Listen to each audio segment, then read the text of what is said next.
Have described a disturbing case of a North Collins woman found dead in her home. They say the mentally disabled woman was the victim of chronic abuse. Now authorities want your help in the investigation. News 4's Al Vaughters has more this morning.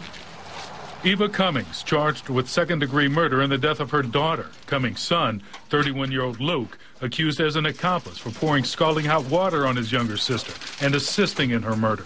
We're looking for anything that we can get. Now investigators say they're turning up even more evidence. Laura Cummings' torturous death might have been the final act in a life full of agony, not just for her, but her siblings as well. I'm very upset. Airman First Class Richard Cummings, Laura's older brother, telling us he called Adult Protective Services from his base in North Carolina, pleading with caseworkers to get his sister help before it was too late. I just really wish that someone would have actually stepped up and seen what was going on. Do you think there was a deliberate cover-up by more than just your mom? Absolutely. Laura Cummings' father, David, sentenced to probation for sexually assaulting an older sister and abusing her other siblings.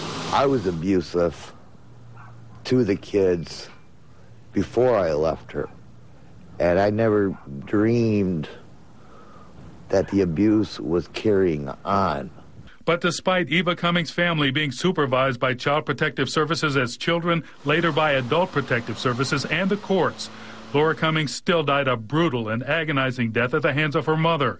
Could Laura Cummings' death have been prevented? Should it have been prevented? I'm sure there's nobody in their situation who wants anything like this to happen. We have subpoenaed the records, and that's basically put in the hands of district attorney's office to subpoena those records. So I can't, your question's good, but I can't answer it. Al Vaughters, News 4, Wake Up.